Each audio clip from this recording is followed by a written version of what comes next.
Hi, everybody. This is Chris Hicks, and this is our second ever Claremont U weekly political podcast. So I'm going to just get us set up here a little bit, and I'm going to bring the panel on of Louisa McQueen and Bill Thomas.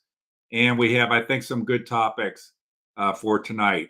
The first thing I want to hit on is, there's two things that we're going to try to do as part of Reform the Claremont GOP PAC. There'll probably be other things, but one of them is educational modules, and that's what Claremont U was designed to be. So modules on things like how to dissolve a village, or how to do a private citizen affidavit, how to do petitions, what have you. The other thing is to have basically information to get you more informed on what goes on in Claremont County, and that's by having a weekly political events panel. So this is going to become a weekly political events panel with a panel that's, I think, going to be pretty consistently Louisa, Bill, and me. And then we will have other people be part of it as well. So I'm going to change the wallpaper because this is going to be part of Reform the Claremont GOP PAC's weekly political events panel. And then look for some modules that'll come out that are educational under the branding Claremont U.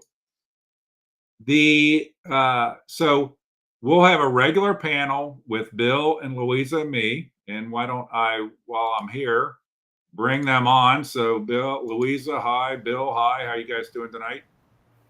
Hi, doing well. So we'll have a regular panel, and we'll bring on other guests as we go. And one of the things we'll try to do is inform on current politically relevant events in Claremont County. And we also want to raise the discourse, because I think that, I don't know, Louisa, if we've ever been in any knockdown dragouts, but Bill, you and I have. And I think we want to show everybody the way that you can have disagreement, but still have good dialogue. And that doesn't mean one person's evil and the other person's good, or vice versa. So I think that's what we're going to try to do, is raise the discourse in what we're doing here. Because frankly, anybody watching this or anybody watches the replay, whatever your differences are, Bill, would you agree that if you and I can be on a call together talking about different political events in a positive, sincere, respectful way with each other, anybody can do it? Absolutely.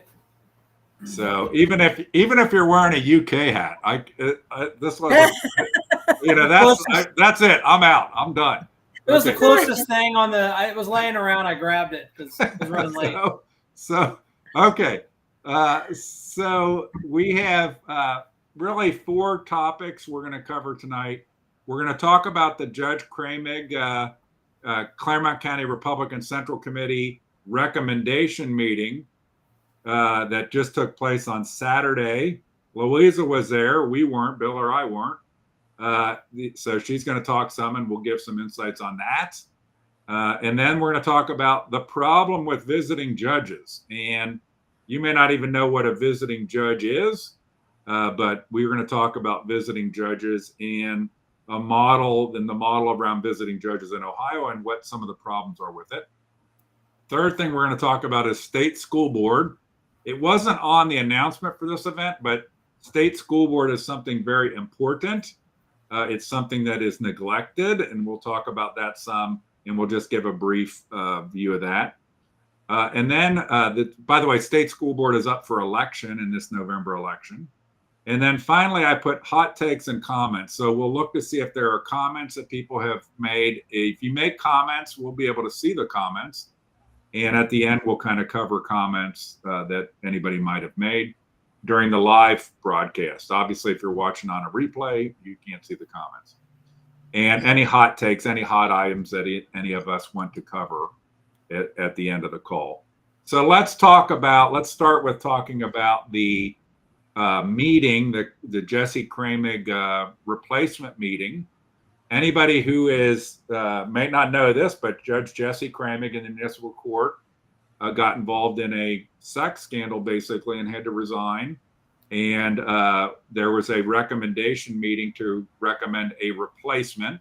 There were 3 candidates that wanted to be recommended. The governor ultimately makes the decision The meeting was delayed a couple of weeks because of me, because I took some legal action to try to clarify who could vote in the meeting.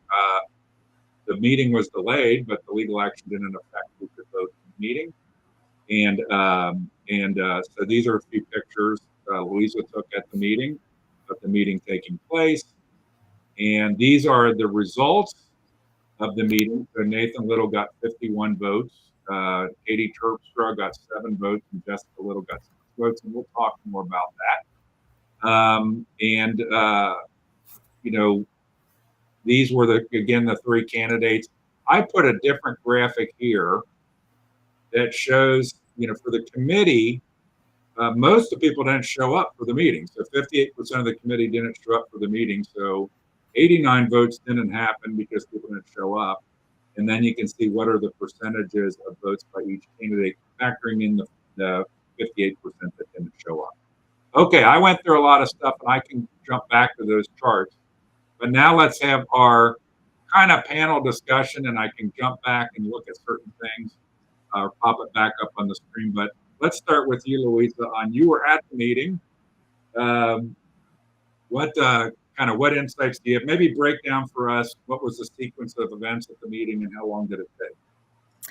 So the meeting held on Saturday at 9 o'clock in the morning, which clearly was hard for some of us to get there on a Saturday morning. There was 25 minutes of Jeff Corcoran talking about how the meeting was going to be run. There was a motion that was made by Byron. He read out the motion, and that was just basically on how we were going to vote for the candidates. There was a structured way to vote for the individual candidates. So just as a pause here real quick. So Jeff Corcoran is the head of the Claremont County Republican Central Committee. He's the chair. Correct. Byron Baxton is the vice chair. So they were running the meeting. Go ahead. Right. So we then had the candidates come up. For those that are listening, this position is for Jesse Kramig that resigned, and this is a position in the municipal court. I just want to give a little bit of background how when there's a resignation or a seat comes available, when it's not the election year of a judge running, then the Claremont County Republican Party, since most of our judges are Republicans in our county, all of them say they're Republicans, except some magistrates, yes. Okay. So we, as a committee, we make a recommendation. And Mike DeWine, our governor, is the one that requested that we made 3 recommendations, and we did have 3 candidates. Now, it has happened in the past that we've only had 2 candidates, but this time we did have 3 candidates. So we had Jessica Little. She is currently a magistrate in Brown County. She does live in Claremont County. For you out there that don't understand this, you have to be a resident of Claremont County to be a magistrate or a judge in this county. So Jessica Little is a resident in Claremont County. She's currently a magistrate in Brown County. She also served as a county prosecutor 2 terms in Brown County. Katie Terpstra is a candidate that was nominated out of the prosecutor's office. And this is our Mark Colvey is our county prosecutor, and she's an assistant prosecutor working for the prosecutor's office. So she was nominated out of that office. Typically, the standard culture has been that all the judges come out of the prosecutor's office. We can talk about that a little bit. Nathan Little ran up against Judge Anita Beckman last time. And unfortunately, fortunately, Anita Beckman got the judgeship, but Nathan Little didn't. And this time, Nathan Little decided to run again, and Nathan Little did get 51 votes. The candidates were allowed to give 5 minutes speech each individually, and then we were allowed to ask questions and answers. And so that's how we kind of spent another 30 minutes doing that. After that, we took a vote, and typically this what the procedure was for the votes was, if you voted the first round and the one candidate didn't get enough votes, then you'd vote the second round, and you kind of decided on which was the highest recommended candidate that we were going to recommend to Mike DeWine. Now, please understand out there, just because we voted Nathan Little to be the highest recommended candidate doesn't specifically mean that he is going to be the judge that we've recommended. It is ultimately up to Mike DeWine to make that decision. So we took the vote the first time round, and first time round, Nathan Little got the highest vote. And so we adjourned the meeting, and that was it. So that goes to the governor then. And I did make a record request for the hidden packets, because 2 out of 3 of the candidates hid their governor packets from the committee. That's correct. And I got back a letter, like this very formal letter from the office of the governor, saying we have no records responsive, which in theory means they haven't yet got them from the person who has to forward them is the executive committee chairman, David Painter. But as soon as I can get them, I'm going to get the packets that the 2 candidates, Nathan Little and Katie Terpstra, would not let the committee see their governor packets, ostensibly for confidential information in them, which is not confidential, and I'll be able to get them here shortly. So let's kind of open it up on this just for a quick discussion. And you guys know, Bill and Louisa know that I've made a commitment to try to move us along on these calls. But we have a lot of good discussion. What insights? Let me go, Bill. Are there any insights just based on what she's talked about so far? Anything you want to share relating to this appointment or this recommendation? Well, as far as like Nathan Little, out of the 3 candidates, Nathan has quite a bit of experience as a magistrate. He's worked in our courts. And Jessica Little has her background in a prosecutor's office in Brown County. So, I was not unhappy about the decision. I think out of the candidates, Nathan was a good candidate to pick. If I had my vote, I like Jessica personally. I have nothing against Katie Terpstra either, but if I were on the committee, I would have voted for Nathan, quite frankly. The issue always comes down to the process of the Central Committee. You've got Dictator Corcoran, and he comes in and how the hiding of documents or not, these guys not releasing documents or providing documents. I was just looking through some of the emails, and you combined everything into a PDF where it was all organized, clickable, had their names, but that the committee would refuse to use that information because it came from you. And it's kind of like going back to something we've discussed before about manufactured hatred for Chris Hicks.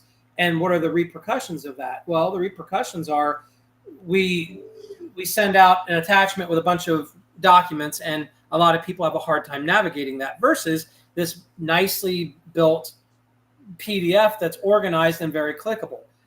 All because you hate somebody or you dislike somebody. I think that's the kind of biased ignorance that we fight and we argue about with the liberals, and we're doing it in the Republican Party. So I think a lot of people show up to these meetings. The other issue I had is I've heard from multiple people, there are a lot of people that never show up to meetings that showed up. There needs to be something instituted in the Central Committee that if you don't come to meetings or you don't maintain some sort of percentage of attendance, that you shouldn't be able to do that. However, the argument has always been, Painter and I have discussed this, and his debate on this was, it's your statutory duty as an elected member to be able to participate. So you really can't suspend somebody from participating in that. So there's different sides of this. I think it's just terrible that people sit and don't come to meetings, participate, don't even read the stuff, come and just recommend their friend or their acquaintance. Go sit in these guys' court, go listen to them, get involved, and we'll have less Jesse Kramigs getting voted in. So I thought that had I was not there, had I been there, I would have not been allowed to speak or vote, and I may have been subject to attempts at arrest. Because that's the reality for me. personally, and this is, this, I'm going to, Louise says, I'm not a Nathan fan because I look at the resumes, and Nathan, I mean, he's got the most votes, and that's a fact. But what I kind of looked at the three, and I'm going to put them back up here, is in my perspective, Nathan is the guy who's the most loyal to the party. Katie's the most loyal to the prosecutor's office. And Jessica Little actually, just on the surface has the most experience, 7 years as a municipal court magistrate and a 2-term elected prosecutor. And one of the things here, and I'm not, I just hope that Nathan, whoever gets appointed, it could be somebody not one of these three. I just hope they really make a commitment to transparency in the court and to healing what I think are some of the dysfunctions in the municipal court. Because I think it's a hell of a job. Whoever's going to end up, we're going to have 2 new municipal court judges in the next, this one and then one after it, when Jason Nagel moves over to common pleas, and it's going to be a mess. I think trying to get municipal court back on track over there. Can I talk a little bit about that? Yeah. So for you out there that don't understand the municipal court, we had 3 judges. We have Judge Jason Nagel, who is actually the presiding judge over the municipal court.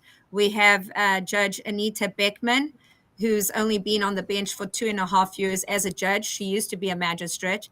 And then we had Judge Kramig, which this is the position that we are looking to replace. In November, Jason Nagel is moving up to become a common pleas court judge. Therefore, we will have another vacancy in the municipal court. In the meantime, Judge Nita Beckman is taking a 3-month leave because she is having some health issues and she's having surgery. So therefore, we are going to have a municipal court in the next 3 to 6 months that is going to be in a lot of disarray because you've got the main judge moving out of there, going to common pleas. You've got, Anita Beckman gone. You're going to have a new judge coming in. And one thing that Jessica Little, when I talked to her at the Reform the Party panel, and I said, we were talking about her becoming judge. And one thing she said, and she pointed it out, and it made a lot of sense. She said, whoever you decide to get in as judge, you have to make sure you're going to get someone in with experience in the court, experience as a magistrate, because when you've got all these judges leaving, you want at least someone that's got experience that can hold up the fort. And that made a lot of sense. Now, I'll be honest, I voted for Nathan Little, even though I wanted to vote for Jessica Little. And I'll tell you why I wanted to vote for Jessica Little. Wanted to vote for Jessica Little because she was the only candidate that checked all the boxes and did everything that was required of her. She did everything that our Governor DeWine asked of her. She filled out the questionnaire, which the other 2 didn't. She went beyond and did other meet and greet with the public and take questions where the other 2 did not participate. So she did more than she should have done as a candidate for this position that the other 2 didn't do. Go ahead. Only reason why I voted for Nathan Little, I know Nathan Little is got a lot of experience as an attorney, as a magistrate in the domestic court. He's young, and I'm all about young people coming in. I'm all about out with the old, in with the new. And I know he's been part of our committee for a long time. He knows a lot of people, but I think that at this point in time, he knows that he's got some cleaning up to do and he's got some organizing to do. Well, I would encourage you to please talk to him about bringing a level of transparency to the court that was not, indicated in his lack of doing a questionnaire and his lack of participating in any forum. Correct. One of the things I want to hit on, I put this, graphic up that shows the people not showing up. And to what degree do you think the people not showing up is just, there's lots of factors. The time and date of the meeting would be one. Another one is a protest, like they're not, they're fed up with the committee. I think we've seen that in regular committee meetings where it's barely drawing quorum. Okay. And this had 42% of the people, and we're barely drawing 30% of the people. So any insights either of you have on the turnout, or what do you think the key drivers are to people who did not show up?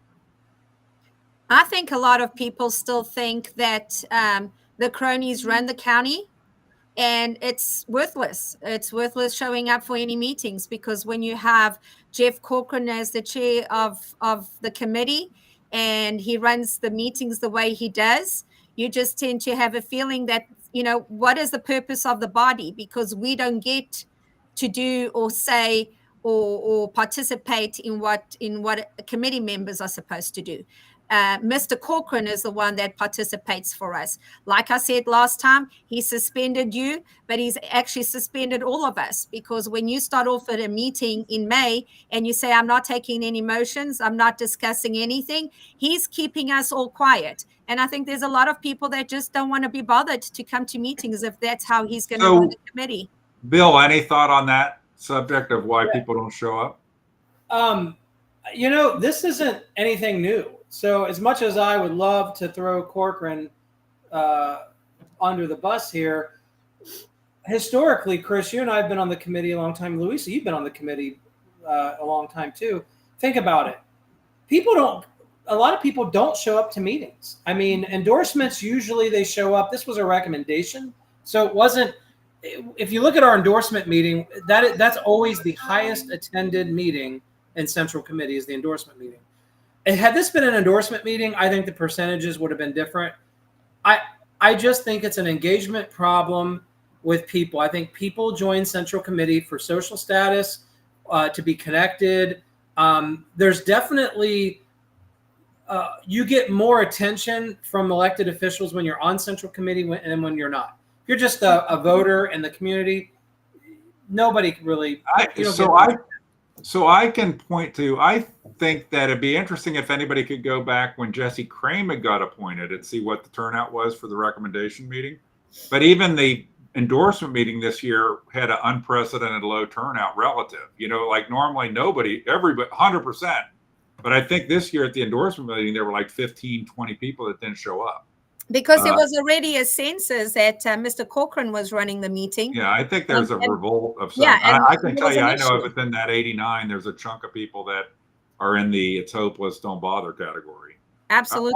By the way, historically, I think the regular Central Committee meetings have drawn about 60%, and now they're at about 30%. They there's have a dropped difference in the regular meetings. But there's always, to Bill's point, there's always been a large chunk of the committee that only shows up at the endorsement meeting because they're there to vote for endorsements, and that's why they participate. Last thing on this, I'm going to flip back to this picture. Katie Terpstra in the prosecutor's office, I was making some notes. There's a decent number of people on the committee from the prosecutor's office or tied to the prosecutor's office. And I may mess this up, but people that like Laura Barron and Joe Muni, they were both there. But there were, as far as I could tell, there were a lot of people that are connected with the prosecutor's office that were not present at the meeting. David Taylor, Zach Zipper, Stephanie Ross, and Mark DeCalvey himself. And so normally in a process where the prosecutor's office dominates the judges, it's every judge is from the prosecutor's office. Any insights either of you have quickly so we can move on? Because we're already at 30 minutes, or 25 minutes. Honestly, on I was shocked that office and why Katie Terpstra did the way she did. I was actually shocked that the entire prosecutor's office wasn't like mandated to be there. I mean, I really was shocked. Another office where they would be mandated to be there.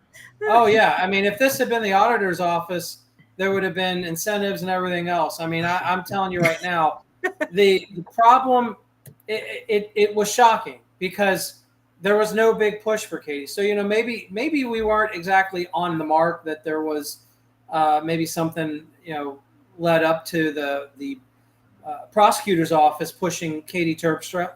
I don't know. I mean, I've been disappointed with so much going on in the prosecutor's office, just like everyone else has.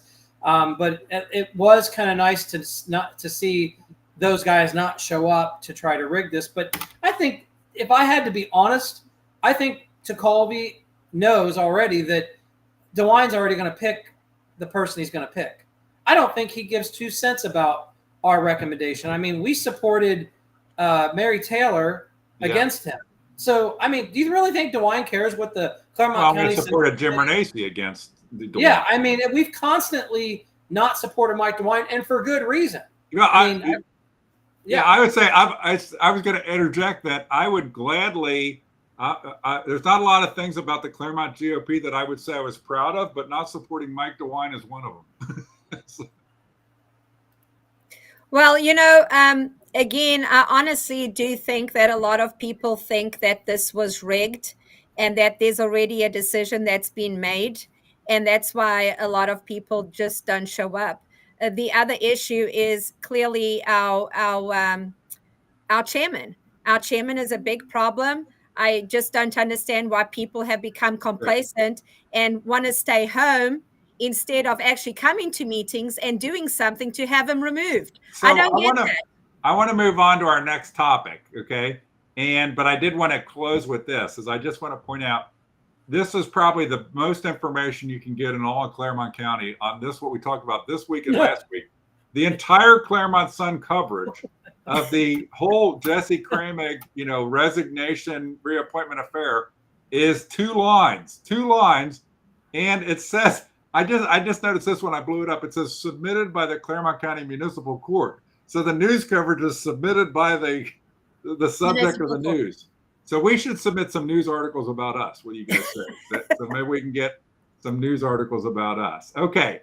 So the second topic we wanted to cover is visiting judges. And just as a quick setup, visiting judges is in Ohio, if judges have a local conflict of interest, the Supreme Court will appoint a visiting judge. And who's a visiting judge? We talked about this for a few minutes last time. These are judges that are aged out and retired, because you cannot be a judge past age 70, I believe it is. You can't run again.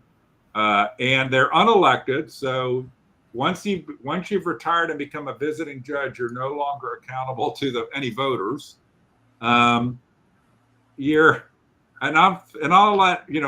They're unprepared. I mean, I think that's some of the experience that all of us have had, is that they come in oftentimes unprepared. I'm not making universal statements. And they know they're supposed to rule for the home team, because if they rule for the home team, they're going to become a visiting judge more. So we want to talk about visiting judges, because I think the three of us think that this model is a problem in Ohio. And I'm going to put myself down below now so you two are up top, because I can flip us around. It's a huge problem. It's not just a problem. It's a huge problem. If you have a visiting judge that is retired out and aged out because they just can't handle it anymore, and all of a sudden they come in. So good example, I had a case last week, Monday. It was about a guy who requested to have his record sealed over trying to scam me out of $2,500. In the meantime, he scammed other people in Claremont County. So he was trying to get his record sealed, and I went down there and I motioned this visiting judge. I asked her to please. It was imperative that his records not be sealed, because other people could then use it and try and get their money back. Well, Judge Margaret Clark is a visiting judge that comes down to our courts quite often, from juvenile to domestic to municipal court. And Bill Thomas was with me. I asked him to come in with me. And she came into the court. She didn't have the folder. Now, mind you, the court was just set up just for me, because it's a visiting judge. I'm the only one on the docket, the only name on the piece of paper outside the door, okay? She comes in. She first doesn't have my file with her. The prosecutor starts to talk. She doesn't even know what the case is about. And then she's like, well, I don't even have the file in front of me. Prosecutor had to look for it and eventually found it and then gave it to her. She opened it up. She kind of looked down, and the prosecutor was telling her that I was there, that I wanted to give testimony. And I did. And she was very confused. She's like, I've never had this. This is something different for me. This is something. So she hadn't read the file before coming to Claremont County from wherever she came from? She didn't even have the decency to look over the case. She didn't even take the time to open up that folder and read and prepare before she walked into their court. She had no clue. So just as that, because I just want to keep us moving along, on, Bill, on your experience, you said Louisa said you were there with her. Do you refute? How would you add, detract, or compliment what Louisa just said about the experience? It absolutely reinforces my opinion of the prosecutor's office. Absolute incompetence. Because the prosecutor that was there, Louisa had already discussed with one of the prosecutor's office as these investigators. They had discovered, according to Louisa, that there were other people that had been scammed by this guy. The prosecutor that shows up didn't argue that and looked at the judge and said, the prosecutor's office has no knowledge of that when Louisa questioned it. So you have a prosecutor that comes to court that's supposed to be there to protect the people, but they're literally protecting the other side. And it's happened. I won't get into all the cases, but I have several circumstances or examples of this with Tacolby in his office, the way he's ran it. Now that's two separate things. Yeah. There's the prosecutor office and there's the visiting judge. Well, the visiting judge is the same level. She got up on the stand, didn't have a copy of the case file. You had one case. Yep. You're going to tell me that your old rear end gets up there. You have one case and you can't read and understand what you're there. One thing for the whole day. She had no knowledge. And it wasn't a complicated case. Now, imagine if we have a complicated case in municipal court. I feel sorry if we don't get this municipal court in order in the next few months. I feel sorry for anyone in Clermont County that has a criminal case in municipal court.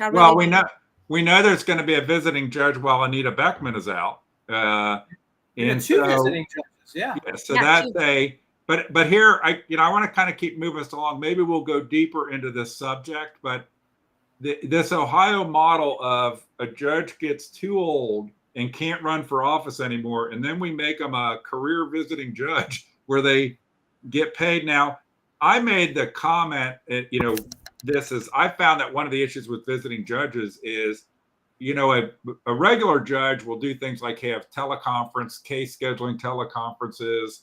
They'll draft things, they'll get this. But my impression has always been that these visiting judges no longer are judges, so they don't have any support staff, really. They may not be technologically adept, to do a conference call and things like that. What's your experience, Louisa, with, visiting judges and whether they have staff and whether they're capable of doing like the word processing even that's needed to be done? They don't have staff that does the paperwork for them. It just so happened that I was in front of Judge Margaret Clark again about 6 months ago over a business partner that she awarded me the judgment. But the funniest thing was when we came before her first, but the defendant didn't show up because she hadn't been served. And Judge Clark had forgotten to give the paperwork for her to be served. So the third time around when we came to court, there was no paperwork. And she was all confused. She said, well, isn't that just a letter that you send in the mail? Can't you just put a stamp on it and send it? I mean, she makes no sense. I don't understand. So we can get into, this might be another topic where we'll go deeper into, the issues with visiting judges and so forth. But it's kind of like, to me, financing the entire government locally on mostly all property taxes. It has, some good parts maybe, but it's a lot of problems. And this visiting judge model creates a lot of problems because you effectively have retired people that are no longer accountable to the voters, that can't run for judge because the society's determined that over age 70, you shouldn't be being a judge the same. And there's just lots of these instances of this. And by the way, I'm going to put an email address up at the end of this. If you've had an experience with a visiting judge, or frankly, any judge, where you feel that they were unprepared, unready, send us an email, so we can understand, put the case number with it, anything particular that happened about it. But, a lot of times with no press, we don't have a lot of government oversight. And the courts are one of the most critical areas where the citizens are going to have interaction with them. And they should have oversight of independent citizens looking at what they're doing, just like any other part of government should. in questioning, is this right or wrong? They shouldn't be. They will be made better. You know, there could be people right now, Louisa, in the court that could be like, oh, that's SOB Louisa talking about this. But, you know, if they heed some of this stuff, it'll result in a better court. It'll result in a better judge. Maybe the next time this judge comes, she'll be prepared, you know, because she knows that she's getting flagged on it. And, you know, we're paying these people a lot of money, and these visiting judges. I sure hope so.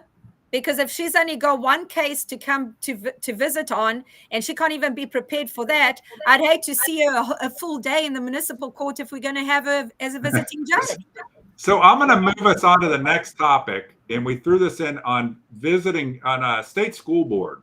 So I threw this in. The three of us just talked about this and added it at the last minute. But there was a thing. It's the best thing I could grab real quick. Is in 2020. Brendan Shea was running for the state school board. So it's what it sounds like, the state level of Ohio Department of Education school board. And Brandon Shea was running, and the endorsement process got kind of screwed up, and he was never considered for endorsement. And there were people in this Claremont County Republican Central Committee so adamant about the endorsement policy, they were going to not allow Brendan Shea to be endorsed, to be on the card. You know, which we can go back someday and have a call about how Linda Fraley got on the card when I ran. But Brendan Shea, he ended up getting on the card, and I'm going to fast forward to the next page. He ends up getting on the card. Had he not been on the card, he would have lost the race to the Democrat, to a liberal. And so state school board is very big districts, very, it's like, I think ours is like a 15 county district or something like this. They're very big districts. They don't really get paid. They get paid by the hour when they have meetings. It's impossible to really run a campaign across the whole district. And so a lot of times these seats can get bought and paid for by people aligned with the education establishment, because doing one mailer across the whole district, which an individual candidate would never be able to afford, is something that these interest groups can do. So we just learned, and I'll put it up here, that we apparently have screwed up again on this Claremont County Republican Central Committee, and just realized there's somebody running that just filed that's a conservative, Hava Loudon, I think is the way you say it. And so we wanted to add this on here. So I know, Bill, this was an important issue for you, this state school board. And maybe, you know, what's your thoughts, or kind of where do you think we are? Obviously, I'm sure you went to conservative to get on state school board, not a liberal. But the most disappointing part of this entire thing, I was going back to my emails back in 2020 when Brendan Shea was put on, and Gloria Martin at the time, her name was Martin, it's Kirker now, she was married now, had brought up the Brendan Shea thing. This is now the second time our Central Committee leaders have not followed the state school board. Like it happened the first time, and we're like, oh, we missed this. Let's make sure that we get this in the future. And here we are, fast forward 4 years later, and the same person brought it to the attention. The only reason this was brought to the Central Committee is because Gloria Kirker made it known that there was somebody running. Nobody has brought this up. In the Republican Party, I sometimes wonder if we're just stupid, ignorant sometimes. If we don't have and I think this is at a national level, but just at a local level, we don't have the foresight to see that these young kids are going to be the ones voting us in. Right. But the Democrats have known this for decades and decades, and they attached themselves to the civil rights movement many years ago and linked together. And that's how that's where the derivative of critical race theory and all that came from. And liberalism in education has been infiltrated in. They've been planning that for decades. The Republicans, here we are, 2024, are so stupid and ignorant to just continue time and time again to ignore school board, local school boards, state school board, Department of Education being involved in all that. You know, I never thought about this when we wanted to add this on, but, you know, I once again have provided to the secretary, Tammy Brinkman of the Claremont County Republican Central Committee, a copy of the roster with added columns on it for school board that goes with each precinct. And, you know, and you might have been on the other side at the time, Bill. I don't know, Louisa, but because there's just this general, Chris Hicks suggested it, so it's evil, so we got to stop it, but once again, it's so bad that there's an active refusal to put even the school board, the school district on the roster, so that, for example, if I wanted to get say, Bill, if you wanted to get together just committeemen for Milford School District, that you could do so and know who all of them are. Because what people don't realize is that locally, school districts do not align with townships. They don't align. So the committee is organized by township. But this resistance, this kind of like, to your, I'd be interested in your thought, Bill, is it it's a willful not addressing the issue of school boards, or it's incompetence, or it's both. But how do you just so regularly ignore anything dealing with young people, school districts, and school boards, whether it's at the state school board level or the local level? But we do it all the time. We ignore it all the time. I don't know. I mean, people wonder, well, how are the Democrats advancing so much ahead of why are they always ahead of us in politics? Well, there you go. They've attracted the younger generation. They've attached themselves to large corporations. You think about all the CEOs and all this DEI stuff that's put into these corporations. It's because these people that years ago that got degrees are now running these companies. Democrats paved the way for all these executives, all the people in management. I mean, I've had people tell me at Fifth Third, the next hire has to be a Black person. That's not, I'm sorry, hire people based on their job performance, the ability to do the job, their qualifications.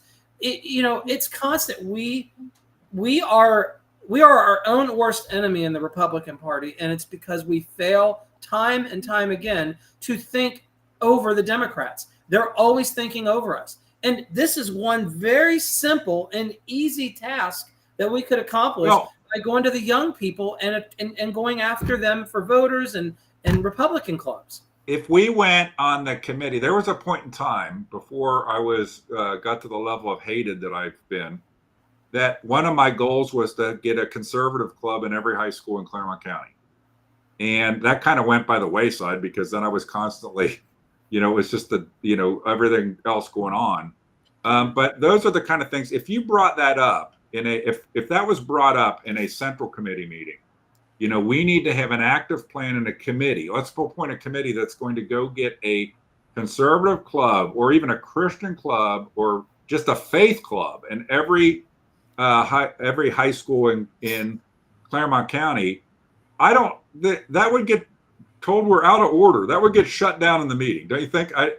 If never. And what happens is you get people, like, there's some very good intentioned people that want to get on this issue, and they'll be given a little bit of lip service in the meeting, but it's all just a facade. It's all just not those people, but it becomes a window dressing, because there's never any real action. And this latest thing, and I'll put her thing up there so you can remember the name again, Hava Loudon, it's just another example. We forgot about a whole race. We forgot about a whole thing on the ballot. And because us Republicans are always second to the race. I've said this about issues. I've said this about school board. The Democrats have definitely figured this out before we have. That is why we lost the last election, because Republicans count on voting on the same day, where the Democrats count on early voting. We are always second to the race. We always find out about things after the race has happened. Well, I think that we get. I would pick a slight exception to what you say is, we're not preventing fraud in the this is streaming on YouTube, so I can't say that, but part of this is not just we got to shut some of this stuff down, and that could be a whole other topic we have on another podcast of elections, and are we ever going to out Democrat the Democrats, and how we who's fighting for real reforms in this area? Where are we standing tough? So, okay. So that's what I wanted to hit on, and just to quickly and keep us moving, because we're trying to get to 30 minutes. so at some point. And so we just wanted to highlight that the state school board, there is a central committee meeting tomorrow night, from which I am suspended. And I wonder if it'll get brought up that there needs to be some action taken, that this woman is on this slate card. It gets brought up, Chris. It gets brought up every time this comes around, and then it gets forgotten. It's lip service. It's lip service. Everybody watching this or that watches this in the future, and all the people on Central Committee, you can be pissed off at me all you want for saying what I say and what we do, what we write. But the reality is, you keep doing this over and over again and keep playing into the manufactured hate for one individual to destroy the party will get destroyed. The Democrats will take over in Claremont County. Oh, no, that'll never happen. Well, they were saying that in Hamilton County when I was a kid. So it's going to happen. It's already, if we don't get our act together, it's a predictable outcome. And the thing that would make me so proud is that we got our act together and showed that you can actually turn the tide on it, because we've seen the formula happen over and over again, counties around major cities ultimately flipping, or you see it like with Colorado and California. And rather than screw around with it, we should be saying, how are we going to reverse it? Because I think if we, at the current course and speed, it becomes inevitable, because at some point in time. So, okay, so let's keep rolling here. And I put in here, I'm gonna look at any comments, but that have come up, and see what comments we had. Well, someone is asking why don't we get new committee members? We try. People just don't want to join. They hear about all the nonsense, especially right now with Jeff Corcoran as our chair. Nobody wants to be in that committee. We have all been silenced. I think there's also a problem when there's been recruitment campaigns on membership, okay? And, a lot of times that has very unpredictable results because... let me talk about that, Chris. So, Robin, your question is, what's the answer? I hear a lot of complaining. Well, the answer, I thought 3 years ago, was to start an organization called Friends of Liberty. And one of the main initiatives of Friends of Liberty was to educate people in the community. No ties, no political relationships. We brought in, I don't know how many exactly, 20, 30 people in the Central Committee. And they all bought into, not all, but I would say a majority of my Friends of Liberty people that I engaged into Central Committee, I thought that was the answer, ended up buying into this manufactured hate that has been developed for Chris. And, I have 1,000 reasons to hate Chris, but I also have 1,000 reasons to make sure that the Republican Party prevails in Claremont County, my children, anyone else that I care about in this county. So what's more important? I hate Chris. I keep fighting with him. Or we get together, we say, all right, we're not going to talk about our history. We're not going to talk about the things we disagree on, but we're going to unite and try to figure out how to fix this problem. And I still believe, and the answer is finding good people to be on Central Committee. I think that is the answer. That is the start. We have got to recruit people to run against the people on Central Committee. And I will tell you, uniting with Chris is an important thing because Chris destroyed us in Union Township. I had 5 people that ran against Chris's 5 people, and all 5 of my people lost. So I'm not going to argue. I'm not going to argue with those results. So, the two of us working together on this is going to probably send some shivers down some people's spines. Just for clarification, I don't have people. Okay, so the 5 people were just people that were already on the committee, basically. And I asked them if they wanted help with getting a card to hand out at the polls, and that was the help. I never recruited anybody to run. And, Chris, think about this. Mike Walker was like, he was a good person, good candidate. He got beat. Brian Willis got beat. We were all, I thought, very good candidates, and we got beat So here's the thing that's funny is I have never tried to execute a plan to take seats on Central Committee. I have.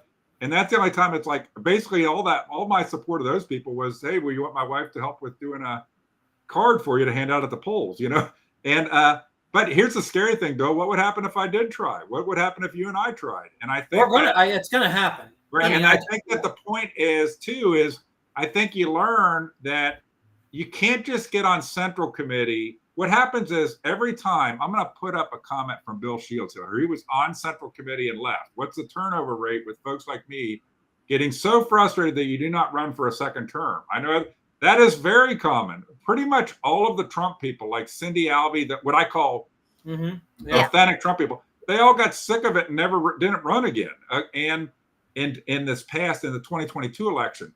So I think the turnover is one thing that happens, and I think it'd be important for a new class on the Central Committee, is for people to understand, don't get hoodwinked when you come on the committee. They got to come in jaded, okay? Because what the insiders can do is when there's a 40% turnover every time, okay? The 40% of the people still, those new people, some don't, but there's a lot of them that think like, well, we got to be a team. We got to love one another. We got to be a group, unity. And they end up getting led down kind of a primrose path that there's never any real change. And you know what? And I think the insiders are good at using people that way. There's a culture, Chris. There's a culture right now in our committee. And the culture is there's the rhinos and there's the good people. And guess what? The good people are staying home. They don't want any nonsense with these people of Clermont County and the cronies. But what I don't understand is why the good people don't stand together and make a change. That's what I don't get. So I agree. I think that, and it's something that, we've talked, the three of us have talked about a little bit, is there almost has to be like a set of principles. And Bill just said he had 1,000 reasons he could hate me. And I'm going to work on my list for 1,000 reasons I could hate Bill. And I think that what we want to do on these calls is also, we've all gotten to a place where we realize we got to fix this stuff. And us being at each other's throat is not going to fix anything. No. And there's people in power that, don't you think, Bill, they want us to be at each other's throat. Absolutely. That, that thing. We have weak people in power, unfortunately. When Jeff Corcoran violates our Constitution, continuously disregards our committee people, doesn't allow us to talk, continues to treat us the way he treats us. I mean, this is a volunteer job, okay? None of us get paid for it, okay? We do it out of the goodness of our hearts and because we want what's best for our children, right? We have poor leadership. The leadership needs to change. We need good conservative people to take leadership. Well, I just want to interject, but I don't go along with it's a volunteer thing, okay? Because and I point out to people like, the people, and don't get mad at me. So don't start hating me. Okay, I used to joke and say I never saw people work harder than women on a PTO, but were volunteers. Okay. Yeah. A lot of the things you love and care about, you work harder than your regular job on. You might not have the time. And I think that we need people on the Central Committee that think that this is a do or die thing. Like when they're proud of having we have a $30,000, $40,000 rainy day fund. I got news. We're at the rainy day. Okay. The rainy day is now. And there's no sense in the party of the notion of a county like Clermont. Our job shouldn't be, how do we rig the primaries for our insider buddies? Our job should be, how do we maximize the general election turnout to offset the blue wave out of counties like Hamilton? Right. Our job is, we're not you understand what I'm saying? We have got all those counties, Butler, Warren, us, we have to offset Hamilton County. So turnout in the general election, that is Republican turnout, is the most important thing. And not to keep going on, but I heard somebody tell me once, if you go load up a bus full of people in Hamilton County and take them to the polls, knowing nothing else about them, the odds are they're going to vote Democrat. If you in Clermont County, I don't know about anymore, but in Clermont County, eastern Clermont County, if you load people on a bus and take them to the polls, odds are they're going to vote Republican. And so we need to get turnout where we know it is safe. I'm going to see if there are other comments here. Do you know how many seats about are open? Yeah, how many seats are open now in the Central Committee? Do we have a 15? 15. But the problem is you can't get appointed right now because not enough people show up for the meetings to have a vote. to get appointed. It's funny the statutes that we follow and the ones that we don't, isn't it? So the statute says that you have to have a majority of the committee appoint another person, and we're not getting, the committee doesn't get turnout of enough to be able to have a vote. So there's some people that, you know what's crazy about you bring that up, Chris. You know what's stupid? I must have spent it's got to be the better part of 5 or 6 hours on the phone with Jeff Corcoran and Byron Baxter talking about the statute when we did the transition, and the discussion was they were trying to interpret, is it people present voting or over the overall committee? Because historically, when we would vote a member, it was people present. Yeah. And we went round and round and round arguing this because, there's no doubt that all of a sudden Corcoran's like, well, the Constitution says what the Constitution says, so we got to follow it. And it's like, okay, that's great. But he doesn't follow it in other circumstances. But he chooses. He picks and chooses what he wants to follow. Right. Well, the same for the statute. And I don't think, by the way, I want to kind of bring us to a close here. But I don't think that, Jeff Corcoran types, they don't care about turnout, about participation. They benefit by there being low participation. And I just want people to think about this for a second.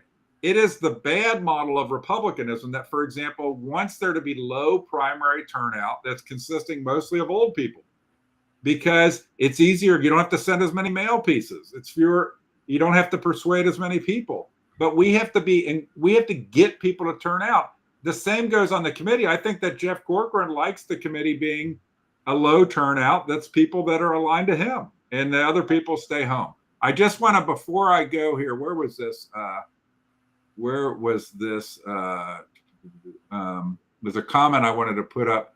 Well, we got Kyle here saying she doesn't want to run again because of probably the shit show there. And you need to run again, because if you don't run again, they will find one of their buddies to take your seat. So you need to run again. Well, here's that. I just want to have this comment up. Robin, I appreciate that you don't hate me. So that's the first member of the don't. I'm trying to get my wife to be in the I don't hate him club. I'm still working on her to get aligned into that. Okay. So with that, I would prefer, because we said we could have hot takes. I think we hit some of the comments. If we didn't hit your comment, I'm sorry. Blame the technology. Didn't show me all the comments. But, I just want to highlight, I want to skip. I think we've hit enough items for time here. The upcoming panel is, so we're going to try to do this every Tuesday at 7 o'clock. It'll be available for replay. And I should have also put in this deck, and is on the 31st, on August 31st, which is a Saturday. It's Labor Day weekend, so you might have other plans. But from 10 to noon at the Milford, at the Miami Township Library, which you can look it up. We're having a panel on reform in the Claremont GOP. And the good thing, Bill and I are going to be part of it. We're hoping that David Painter and Jeff Corcoran are welcome to be part of it. Byron Baxter said he would be part of it, but he can't be. He's the Central Committee Vice Chair. But Dennis Cooper has said he'll be part of it. And he's the former Central Committee Chair. So it should be a good opportunity to be together in a room. And we'll have an agenda of talking about what each of us thinks is the biggest issues relating to the Claremont Republican Central Committee and reform needs. And that's the gist. And I want to, in closing here, I want to give each of the other panelists a chance to close too. I do want to point out that because Louisa had all this stuff behind her, I brought the Trump up from the garage that uses a honk and wave, and I put a Trump sign up on the shelf, and I'm glad it didn't fall down. Okay. Now she keeps adding stuff as well. Bill is really not delivering. It's a work in progress. I'm painting and getting this basement finished. So he's got Jeff Corcoran in the back there. I see him. I've got Beaver Corcoran in the back. He's a miniature. You got the Buc-ee's mascot back there. That we equate to Jeff Corcoran. All right. Before we close out here, any closing thoughts from either of you? So go ahead. Go ahead. Bill. Well, I was going to say one of the things I think is very important is there's a couple of people on here talking about, how if you're interested in getting involved, email the email. Chris, if you can put the email up. Did I put it here? Yeah, let's see if I got it. Yeah, it's in here. Thank you for reminding me. Yeah, email the email address and just provide your voting record. And the reason why the voting record is so important is, we have to validate that we have Republicans on the Republican Party. It's not being nosy or anything. If people that aren't willing to show their voting record, if you're not willing to vote Republican, then it's hard to say that you're going to be willing to step up and serve on the Central Committee and uphold Republican values. Because one of the principles of being a conservative Republican is exercising your right to vote. And if you have historically not done that, then you get some people would question that. In my view, so there's the email address, ClermontU, CLERMONTU, at reformclermontgop.com. So that's the email address to send stuff to.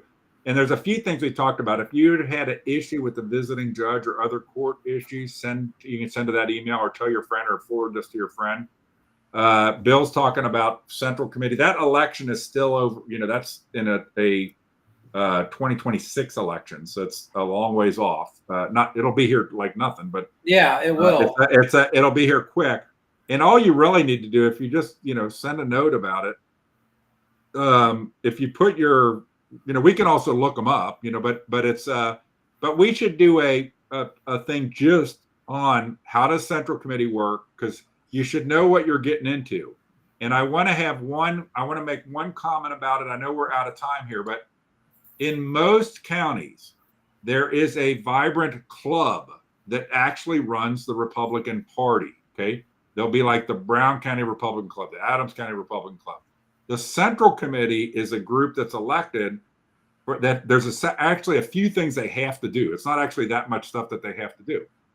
And so what happens in Clermont County, though, is if you're not on the Central Committee, there really is no way to participate. Okay. And so, because there's not an active club of any meaningful notion.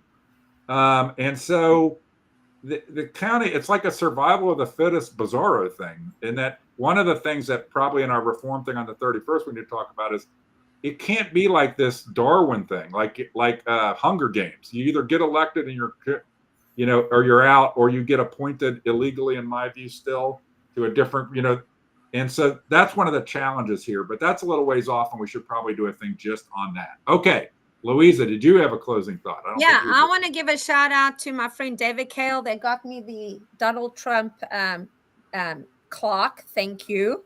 It's actually pretty awesome. Every time the top of the hour rings, it says jump on the Trump train. And then I want to let people know that come November, remember the judges that you need to be voting for. Melina Siebert, she's running for the appellate court position. She's a conservative. Please remember her name. Then you have the judge on this side, Dan Hawkins. You've got Megan Shanahan, and you've got Joe Dieters. These are conservative people. You've got to keep these names in your mind and tell people about them, because a lot of times people that go to the voting polls don't vote for these judges. So please make sure that you vote for these judges and make people aware who to vote for. That's all I have to say. Thanks. Thank you guys very much. And thank you everybody who joined or has watched on replay. Have a great rest of the evening. Good night. Bye.